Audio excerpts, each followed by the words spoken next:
Hello everyone. आज हम discuss करने वाले हैं लॉ ऑफ टॉर्ट्स के बारे में। और इसको मोस्ट इम्पॉर्टेंट जजमेंट्स हैं टॉर्ट्स के, वो हम आज यहाँ पे डिस्कस करेंगे। लॉ ऑफ टॉर्ट्स के बहुत सारे इंपॉर्टेंट जजमेंट्स क्लैट में पूछे जाते हैं, डायरेक्ट नाम पूछा जाता है, उनसे रिलेटेड कॉन्सेप्ट्स पूछे जाते हैं, फैक्ट दे देते हैं, उसके बाद आपको आंसर लिखने के लिए बोलते हैं। तो उन सारी चीज़ों को आज हम यहाँ पे देखने की कोशिश करेंगे। ध्यान रहे, इस चीज़ को हमने 3 पार्ट में डिवाइड किया है। पार्ट 1 जहाँ पे हम डिस्कस करेंगे basic concepts like negligence, injury, इनसे रिलेटेड केसेस से। दूसरे पार्ट में हम डिस्कस करेंगे लाइबिलिटीज से, और तीसरे पार्ट में हम डिस्कस करेंगे जनरल डिफेंसेस के केसेस से।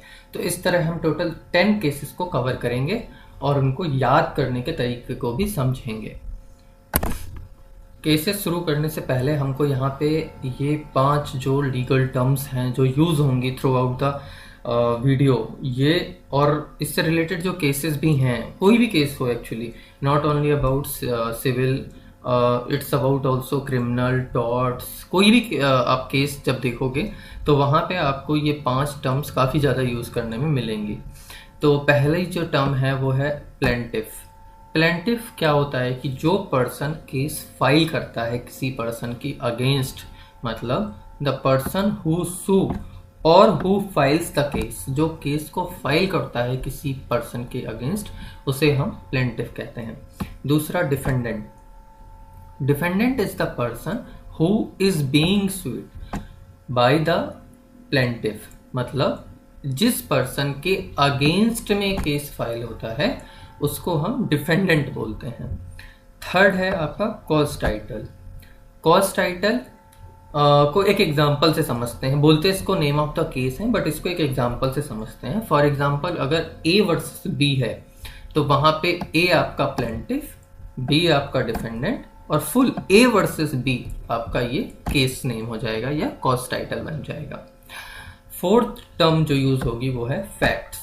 फैक्ट्स क्या होते हैं? केस की जो स्टोरी है, जो जो चीज़ें हुई हैं, क्या सिचुएशन थे, क्या सर्कमस्टांसेस थे, किस सिचुएशन में केस अराइज हुआ, कैसे हुआ, मतलब स्टार्टिंग से लेके एंड तक जितनी भी चीज़ें हैं वो सारी फैक्ट्स होंगी। इशू होता है क्वेश्चन ऑफ द केस, मतलब अगर एक केस है जहाँ पे मर्डर से रिलेटेड, हम कहते हैं ना मर्डर से रिलेटेड केस है, तो उसमें जो क्वेश्चन उठता है कि क्या मर्डर एक्स पर्सन ने किया, तो whether x will be held liable for the particular crime.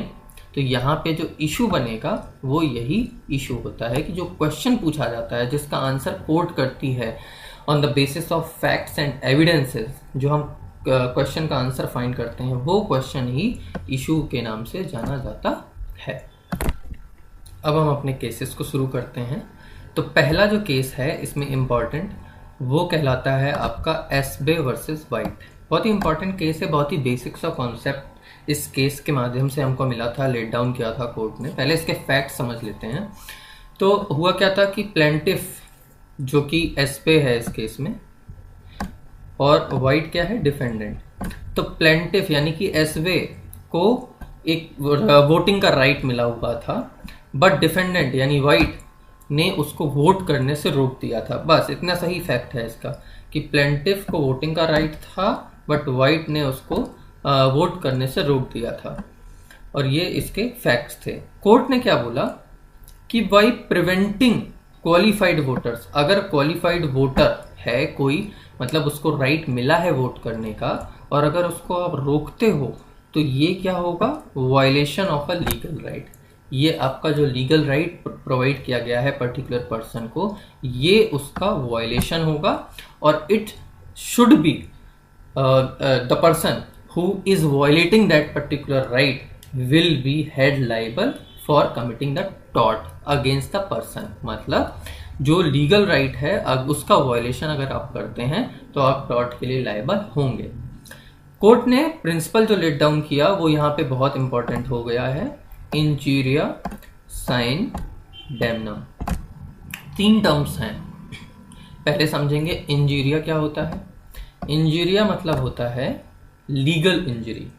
अगर आपको एक राइट दिया गया है, जैसे इसी केस में एसवे वर्सेस वाइट में, जो आपको राइट है वोटिंग का, वो अगर आपको नहीं करने दिया जा रहा है मतलब वो आपको क्या है, इंजरी है, लीगल इंजरी है वो आपकी।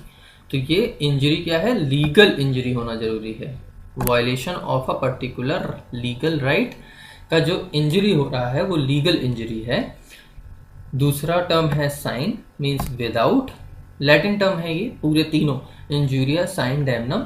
मतलब इंजूरिया मीन्स हो गया legal injury, means legal right का violation. Sine means without, and damnum, damnum means होता है डैमेजेस, ठीक है, मॉनेटरी लॉस या इस टाइप की कोई भी फिजिकल डैमेज हो गया है या फिर मॉनेटरी लॉस है। तो ये 3 टर्म है। बट कोर्ट ने क्या बोला था इस पर्टिकुलर केस में कि ये इंजूरिया साइन डैमनम का केस है, मतलब legal injury without the actual damage. तब भी उस केस में वहां पे टॉर्ट कमिट हुआ है और उसके लिए जो डिफेंडेंट है वो लायबल होगा।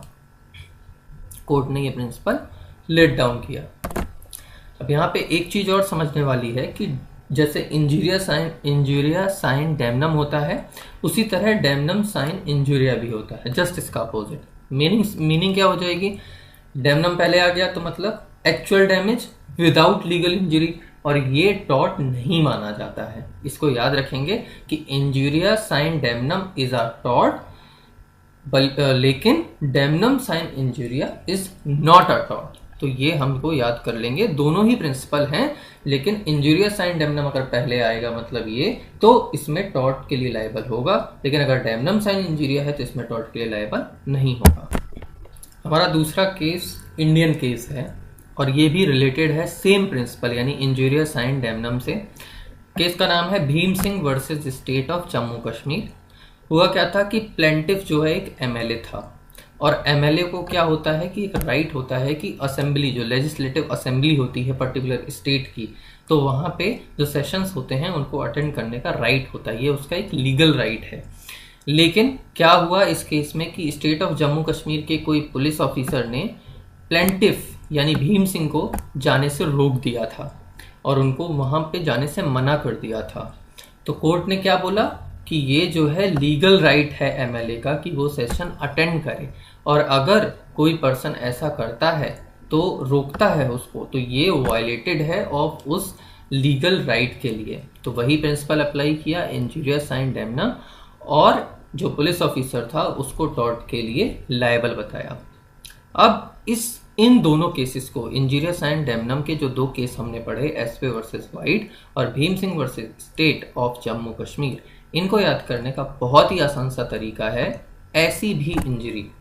मतलब ऐसी का मतलब हो जाएगा एसवे, भी का मतलब हो जाएगा भीम सिंह, और इंजरी का मतलब हो जाएगा कि ये केस इंजरी साइन डैमनम से रिलेटेड है, इंजूरिया साइन डैमनम से ये केस आपका रिलेटेड है। तो ऐसी भी इंजरी, इस तरह से आप इसको आसानी से याद भी कर सकते हैं। अगला इंपॉर्टेंट केस है डोंगोय वर्सेस स्टीवेंसन।